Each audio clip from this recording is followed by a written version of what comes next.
I bet you think lifeguards have it easy, don't you? You think they just sit there all day tanning. Well, you've got it wrong. It is the carefree swimmers who have it easy. Lifeguards have to be constantly vigilant in case someone is panicking or drowning, so they have to jump in and rescue them. It is a very difficult job and extremely hard to train for, and is often taken for granted.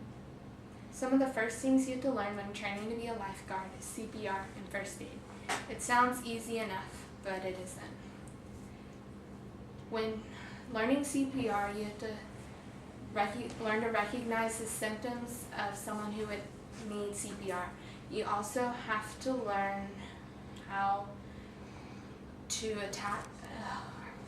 you also have to practice the proper technique and the number of compressions and breaths different age groups require.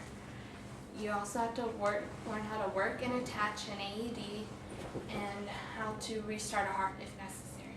With first aid, you have to learn to recognize the injury and how to best treat it. You have to learn how to control bleeding, split bones, and make slings.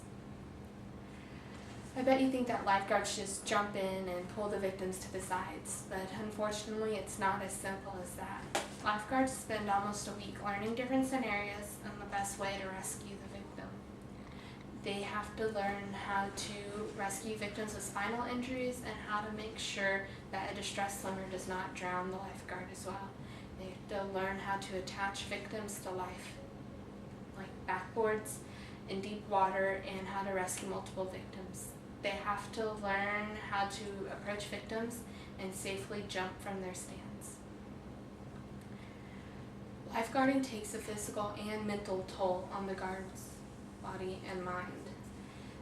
Lifeguards are constantly scanning their designated zones and are in the heat all day long. Their minds are always on alert and they can never relax unless they're on break. But even then, they have to be prepared to help in case of an emergency. Lifeguards have to deal with rule-breaking swimmers, possible biohazards, and hundreds of lives depending on them. All of this is very stressful on the body. Lifeguards try to prevent accidents. Lifeguards watch and scan, looking for hazards and unsafe conditions. Lifeguards act professionally in emergencies and save lives, and they do all this to ensure your safety. I bet you aren't going to take lifeguards for granted anymore, are you?